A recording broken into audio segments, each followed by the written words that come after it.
안녕하세요. 저는 2021 국가브랜드업 전시 한국의 친구 아세안의 도슨트를 맡은 방크 인턴 박지민입니다. 여러분은 혹시 아시아 하면 어떤 이미지가 떠오르시나요? 아마 과거 서구 제국주의의 식민지였던 이미지, 개발도상국의 이미지, 또는 많은 관광객들이 찾는 휴양지의 이미지 등을 떠올리실 수 있을 것 같은데요. 그럼 이제는 질문을 바꾸어 세계에 자랑할 만한 아시아의 찬란한 문화나 역사에는 무엇이 있을까요? 라고 묻는다면 여러분은 과연 어떤 답을 내리실 수 있을 것 같은지 마음속으로 한번 생각해 보세요.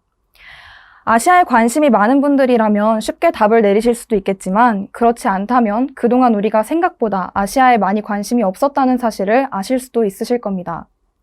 방크 청년들은 그간 전 세계에 한국을 홍보하고 한국에 대한 정보들 중 잘못 알려진 정보 혹은 왜곡된 것들을 시정하는 등 다양한 활동을 해왔습니다. 이제는 아시아의 시대를 맞아서 방크 청년들이 아시아 그리고 이번 전시의 주제인 아세안 국가들을 전 세계에 알리고자 하는데요. 이번 전시를 통해서 저희는 아세안 국가들의 문화와 역사를 소개함과 동시에 더 많은 사람들이 나아가 전 세계인들이 이러한 방크 청년들의 활동에 동참할 수 있도록 하고자 합니다.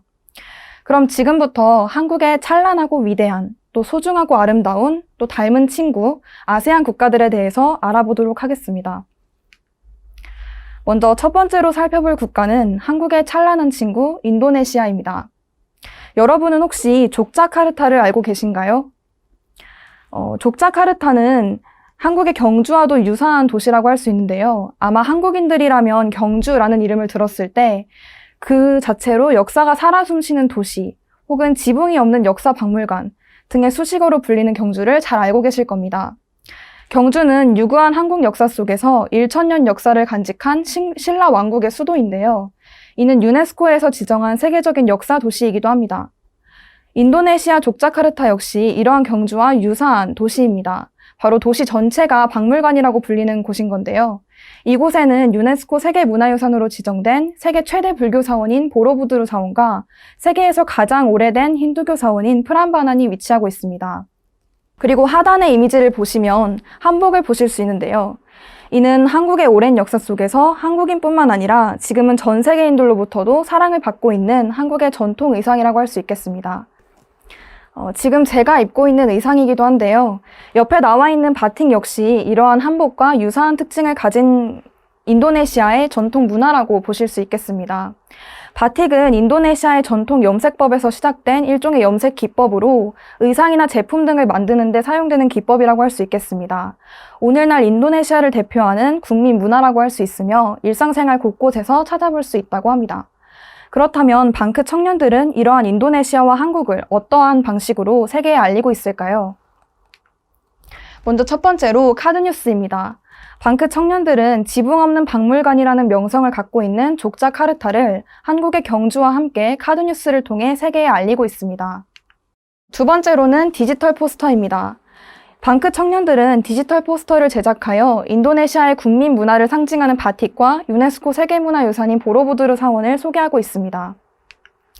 세 번째는 동영상입니다. 방크 청년들은 동영상을 통해서 인도네시아와 한국을 보다 많은 사람들이 알 수 있도록 알리고 있습니다.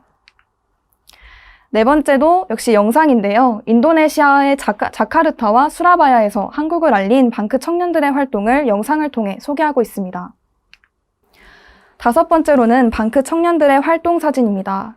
방크 청년들은 인도네시아에서 한국 역사를 홍보하고 있는 모습을 활동 사진으로 공유하고 있기도 한데요. 여러분 또한 앞에 나와 있는 플리커 사이트에 방문하셔서 이러한 방크 청년들의 활동들을 보다 자세하게 살펴보실 수 있습니다. 다음은 연합뉴스에서 담은 인도네시아의 모습입니다. 앞에 사진들을 보시면 보로부두르 사원 등 찬란한 불교의 문화를 담은 사진들을 보실 수 있습니다. 다음 또한 연합뉴스가 담은 경주와 한국의 한복의 모습인데요. 앞에 보시면 여러분들이 교과서에서 많이 보셨을 법한 경주의 모습, 그리고 아름다운 우리나라의 한국의 모습을 보실 수 있습니다. 다음으로 살펴볼 국가는 한국의 찬란한 친구 캄보디아입니다. 여러분은 혹시 앙코르와트를 알고 계신가요? 아마 앙코르와트라는 이름 자체가 유명하고 많은 사람들에게 알려져 있기 때문에 안다라고 답하는 분들이 많으실 것 같은데요. 그러면 이제는 질문을 바꾸어 혹시 앙코르와트가 어느 국가에 위치한 사원인가요? 라고 묻는다면 여러분은 어떠한 답을 내리실 수 있을까요? 아마 캄보디아에 관심이 많으신 분 혹은 앙코르와트에 관심이 많으신 분이라면 쉽게 답을 하실 수도 있겠지만 그렇지 않은 분들도 생각보다 많을 것 같습니다. 혹자는 앙코르와트처럼 크고 아름다운 사원이 아시아에 있다는 사실을 믿을 수 없다라고 이야기하기도 하고, 또 다른 사람들은 이렇게 크고 아름다운 사원이라면 서양에 있는 사원이 아닐까라는 이야기를 하기도 하는데요. 사실 앙코르와트는 1천여 년의 역사를 간직한 캄보디아에 위치한 사원입니다. 그 규모가 매우 크기로 유명하기도 하지만 과거 크메르 제국의 수도였던 앙코르톰에 위치한 사원으로도 많이 알려져 있습니다. 이 앙코르와트가 위치했던 앙코르톰은 당시 100만 명이 거주하였을 정도로 대도시였다고 합니다. 비록 지금 아세안 국가들은 과거 식민지였다는 사실만으로 잘못된 혹은 왜곡된 모습으로 많이 남아있지만 이러한 앙코르와트 등을 통해서 12세기 세계 최고 수준의 문명 도시는 캄보디아가 아니었을까 생각을 하며 곳곳에 숨어있는 아세안 국가들의 찬란한 문명을 엿볼 수 있습니다. 이와 비슷한 것이 바로 한국의 직지인데요. 역시 서양의 많은 사람들에게 금속활자 인쇄술에 대해 물으면 한국인이 아닌 이상은 대부분 유럽의 구텐베르크 성서를 먼저 떠올리곤 합니다. 하지만 한국의 직지는 1377년에 고려에서 인쇄되어 구텐베르크 성서보다 약 78년이나 앞서서 인쇄가 되었습니다. 하지만 이 직지는 한국만의 문화유산이 아닙니다. 이 금속활자 인쇄술을 통해서 인류는 정보를 대량 생산하고 공급할 수 있게 되었고, 또 이러한 기술의 발달은 인류사에 큰 변화를 가져왔으므로 고려가 최초로 금속활자 인쇄술을 발명했다는 사실은 인류사적으로도 매우 의미가 있는 것이라고 할 수 있겠습니다. 그렇다면 방크의 청년들은 이러한 캄보디아와 한국의 모습을 어떠한 방식으로 알리고 있을까요? 첫 번째는 바로 카드뉴스를 통해서입니다. 방크 청년들은 카드뉴스를 통해서 당대 세계 최고 수준의 건축 기술을 보여준 캄보디아와 세계 최초로 금속활자 인쇄술을 발명한 한국의 고려를 함께 소개하고 있습니다. 두 번째로는 디지털 포스터입니다. 방크 청년들은 디지털 포스터를 통해서도 캄보디아의 찬란한 문화와 역사를 소개하고 있습니다. 세 번째로는 웹사이트를 통한 홍보인데요. 웹사이트를 통해 방크 청년들은 전 세계 교과서와 백과사전, 박물관, 도서관을 대상으로 구텐베르크의 이름에 가려진 직지를 소개하면서 직지의 세계사적인 가치를 알리고 있습니다. 여러분 또한 앞에 나와 있는 주소를 통해 방크의 직지 사이트에 방문하여 보다 자세한 사실을 확인하실 수 있습니다. 네 번째 역시 카드뉴스인데요. 앞선 카드뉴스를 통해서는 캄보디아와 한국을 소개했다면 이번에는 직지가 어떻게 발견되었고 세상에 알려졌는지 그 과정을 보다 자세하게 담고 있으며 이러한 직지를 한국인들이 어떻게 알리고 있는지 그 이야기를 담고 있습니다. 다섯 번째는 바로 동영상을 통한 홍보입니다. 동영상을 통해서도 방크는 인류의 역사 문화에 기여한 위대한 직지의 정신, 그리고 이러한 직지가 어떻게 인류사에 영향을 주었는지를 소개하고 있습니다. 다음은 연합뉴스가 담은 캄보디아의 모습인데요. 앞에 사진을 보시면 사진만 보아도 얼마나 오랜 역사를 담고 있는 유적인지 여러분도 느끼실 수 있을 것 같습니다. 다음은 연합뉴스가 담은 직지의 모습입니다. 아마 직지 역시 교과서에서 많이 보아 아실 수 있을 것 같은데요. 앞의 사진을 통해서 직지의 모습을 보다 자세히 확인하실 수 있습니다. 다음으로 살펴볼 국가는 한국의 위대한 친구 태국입니다. 여러분은 혹시 람캄행 대왕을 아시나요? 아마 이 대왕이라는 글자만 들어도 한국 역사 속의 한 인물이 떠오르실 것 같은데요. 맞습니다. 바로 세종대왕입니다. 람캄행 대왕은 세종대왕과 매우 유사한 인물로 소개할 수 있을 것 같습니다. 람캄행 대왕은 태국의 고대 왕국인 수코타이의 왕이었습니다. 그는 1283년에 크메르 문자를 바탕으로 태국어를 표기하기에 알맞은 타이 문자를 독자적으로 개발하였습니다. 이 때문에 태국인은 태국의 문자에 큰 자긍심을 가지고 있을 뿐만 아니라 이 람캄행 대왕 역시 태국인들로부터 역사적으로 존경을 받는 왕이라고 하는데요. 우리가 알고 있는 세종대왕 역시 이와 유사한 인물이죠. 세종대왕 또한 지위의 높고 낮음 또는 남녀노소를 불문하고 누구나 글을 쉽게 읽고 쓸 수 있도록 한글을 창조하였습니다. 이 때문에 한국인들 또한 한글에 굉장히 큰 자긍심을 가지고 있고 또 역사적으로 존경받는 왕이라고 할 수 있는데요. 세종대왕은 이렇듯 한글을 창조하였을 뿐만 아니라 정치, 경제, 문화, 군사 또는 과학적 분야에서도 수많은 업적을 가지고 있습니다. 그렇다면 이렇듯 유사한 태국과 한국을 방크의 청년들은 어떠한 방식으로 알리고 있을까요? 첫 번째는 바로 카드뉴스를 통해서입니다. 방크 청년들은 카드뉴스를 통해서 한국의 한글과 그리고 태국의 람카맹 대왕이 만든 태국의 문자에 대해 알리고 있습니다. 두 번째는 디지털 포스터를 통해서입니다. 디지털 포스터를 통해서도 방크의 청년들은 람카맹 대왕을 알리고 있는데요. 앞에 보실 수 있는 사진 속 인물이 바로 람카맹 대왕입니다. 세 번째는 웹사이트를 통한 홍보입니다. 오스트리아 빈대학의 교수 라이너 도르멜은 한글은 한국 문화 최고의 창작품이다 라는 말을 하기도 하였는데요. 방크 청년들은 이러한 세종대왕 그리고 한글의 세계사적 가치와 의의를 전 세계인들에게 알리고 있습니다. 여러분 또한 앞에 나와 있는 사이트에 직접 방문하셔서 방크가 알리고 있는 한글과 세종대왕 이야기를 보실 수 있습니다. 네 번째는 바로 동영상을 통한 홍보입니다. 방크 청년들은 동영상을 통해 우리 역사상 가장 존경받는 왕인 세종대왕을 소개하고 있습니다. 다음은 연합뉴스가 담은 세종대왕과 한글의 모습입니다. 앞에 사진을 보시면 세종대왕 동상이 있는데요. 아마 서울에 방문해 보셨거나 광화문에 가보셨다면 이 세종대왕 동상을 한 번쯤 보셨을 것 같습니다. 여러분이 이 동상을 지나치면서 어떤 생각을 하셨었는지 잠시 떠올려 보시는 것도 좋을 것 같습니다. 다음으로 살펴볼 국가는 한국의 위대한 친구 베트남입니다. 여러분은 혹시 베트남의 호찌민을 아시나요? 아마 베트남 도시의 이름으로 알고 계신 분도 있을 테지만 베트남 호찌민, 여기서 소개하고자 하는 호찌민은 바로 인물입니다.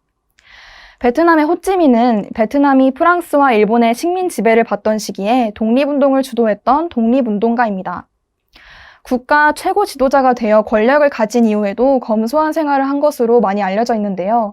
이 때문에 베트남 국민들에게 존경과 사랑을 받는 인물이라고도 합니다.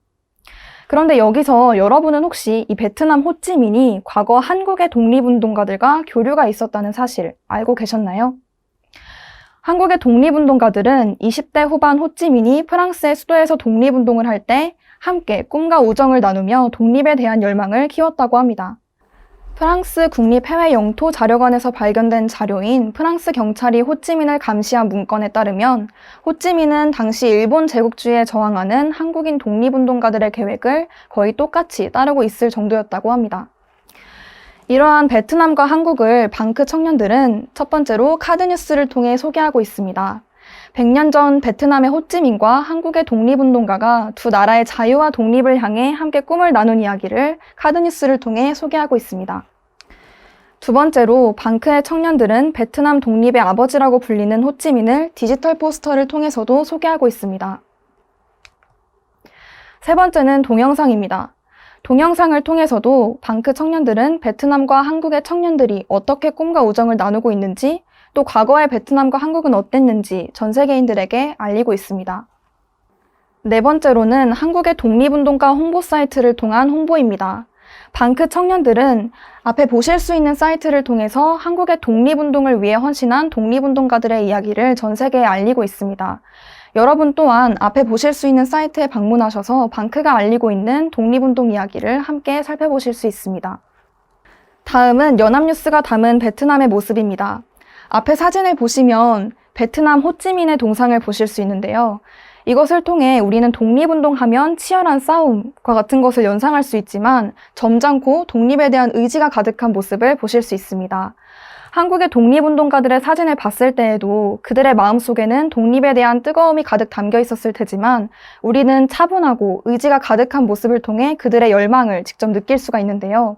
이 호찌민 동상을 통해서도 그와 같은 의지와 열망을 느낄 수 있는 것 같습니다.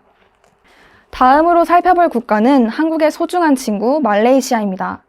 여러분은 혹시 페낭대교 그리고 페트로나스 트윈타워에 대해서 들어보신 적이 있나요?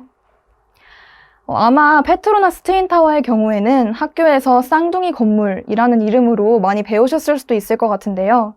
먼저 페낭대교는 말레이시아 본토와 동양의 진주라고 불리는 페낭섬을 연결하는 다리입니다.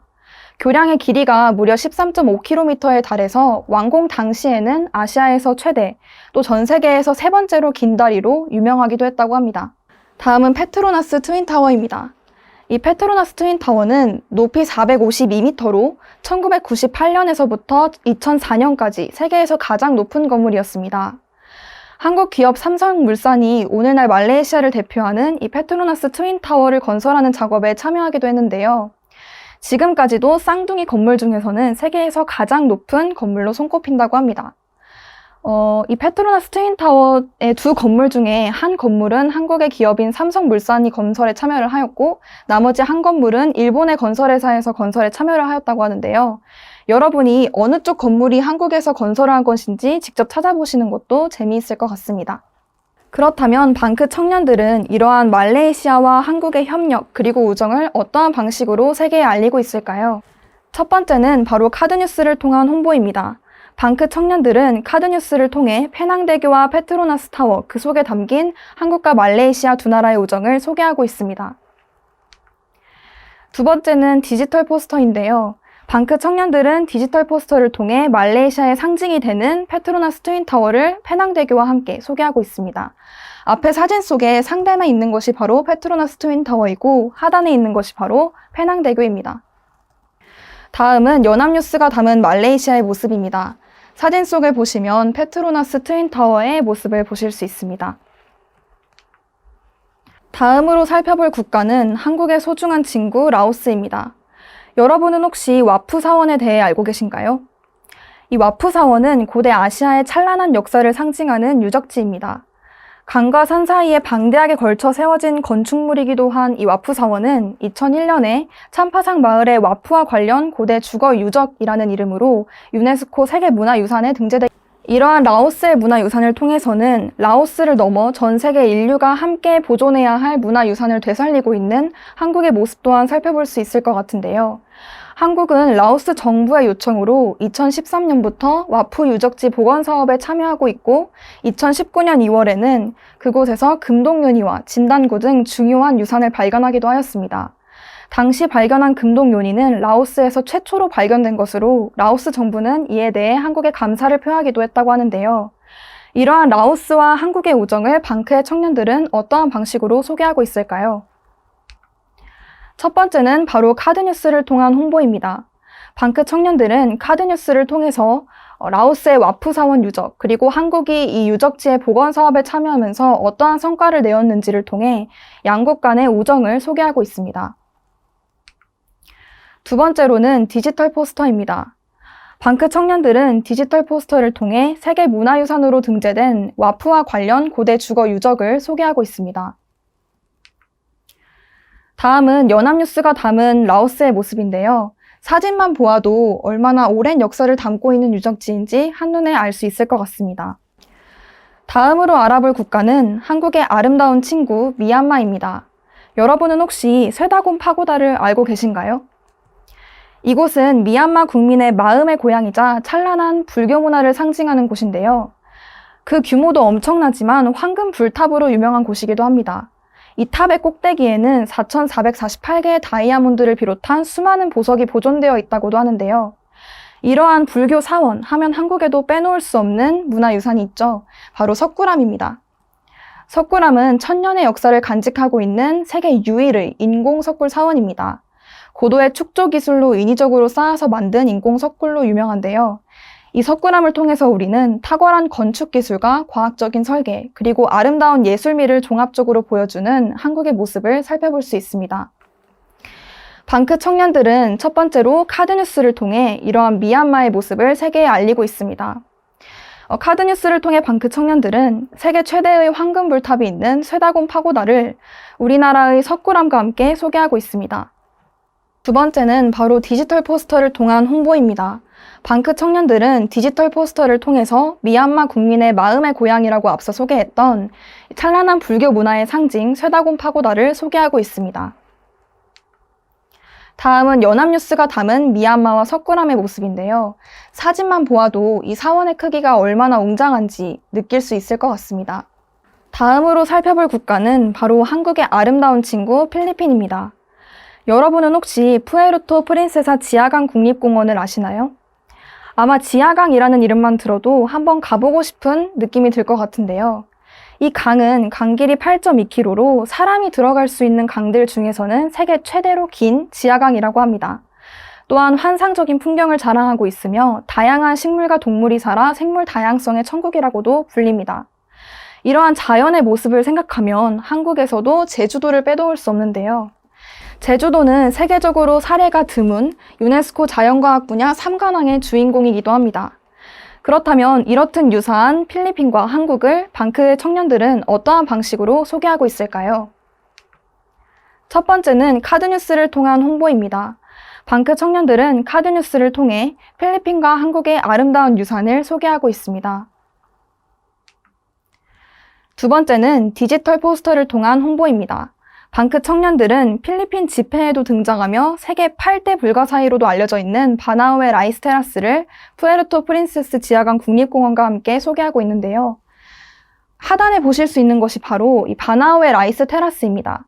이것은 계단식 논으로 이 논뚝 길이를 합치면 지구의 반바퀴 이상이 된다고 하여서 세계 8대 불가사의로 알려져 있다고 합니다. 세 번째는 바로 동영상을 통한 홍보입니다. 동영상을 통해 방크 청년들은 제주도의 아름다운 모습을 전 세계인들에게 알리고 있습니다. 다음은 연합뉴스가 담은 필리핀의 모습입니다. 사진 속에서 우리는 왠지 이름을 들었을 때부터 궁금했던 푸에르토 프린세사 지하강 국립공원의 모습을 볼 수 있습니다. 다음은 제주도의 모습인데요. 아마 한국인이라면 한 번쯤 방문해보고 싶은, 또한 외국인들도 많이 찾는 관광지이죠. 제주도의 모습을 사진 속에서 확인하실 수 있습니다. 다음으로 살펴볼 국가는 한국의 아름다운 친구 브루나이입니다. 여러분은 혹시 오마르 알리 사이프딘 모스크를 아시나요? 이는 브루나이를 상징하는 대표적인 이슬람 사원으로 세계적으로도 아름다운 종교 건축물로 손꼽힙니다. 이는 브루나이 강변에 위치하고 있으면서 강과 인공호수 그리고 모스크가 연결되도록 설계되었는데요. 이렇듯 주변의 자연 경관과 조화를 이루고 있는 모스크를 보자니 한국의 아름다운 건축물 창덕궁이 떠오르는 것 같습니다. 창덕궁 또한 자연과 사람의 어울림, 또 조화와 균형의 건축 문화로 많이 알려져 있습니다. 또 왕과 백성, 그 소통의 간격을 줄이고자 백성의 주거 공간과 가깝게 지어진 조선시대의 궁궐이기도 합니다. 이렇듯 한국의 정서를 담고 있는 창덕궁은 1997년 유네스코 세계유산에 등록되기도 하였습니다. 이렇게 유사한 브루나이와 한국의 모습을 방크의 청년들은 첫째, 카드뉴스를 통해 알리고 있습니다. 브루나이의 아름다운 건축물인 오마르 알리 사이프딘 모스크와 한국의 아름다운 건축물인 창덕궁을 함께 소개하고 있습니다. 두 번째로는 디지털 포스터를 통해 방크 청년들이 브루나이를 세계에 알리고 있는 것인데요. 평화가 깃든 곳이라는 의미를 지닌 브루나이와 수상 가옥 문화를 보여주는 브루나이의 캄퐁 아에르를 사진 속에서 보실 수 있는 것처럼 디지털 포스터를 통해 소개하고 있습니다. 세 번째는 동영상을 통한 홍보입니다. 동영상을 통해 방크 청년들은 한국의 역사 속 아름다운 세계 문화유산을 소개하고 있습니다. 다음은 연합뉴스가 담은 창덕궁과 브루나이의 모습인데요. 각각 브루나이의 모스크, 그리고 한국의 창덕궁, 이렇게 궁궐과 모스크의 모습은 엄연히 다르지만 둘 모두 자연 경관과 조화를 이루고 있다는 점에서 유사한 모습을 살펴볼 수 있을 것 같습니다. 마지막으로 알아볼 국가는 한국과 닮은 친구 싱가포르입니다. 여러분은 혹시 마리나 베이 샌즈 호텔을 알고 계시나요? 아마 앞에 있는 그림을 보시면 짐작하실 수 있을 것 같은데요. 마리나 베이 샌즈 호텔은 싱가포르의 얼굴이라고도 불리는 건축물입니다. 57층짜리 호텔 3개를 연결하는 배 모양의 하늘공원으로 많이 알려져 있는데요. 이는 축구장 면적의 2배에 달하는 규모를 자랑하고 있기도 합니다.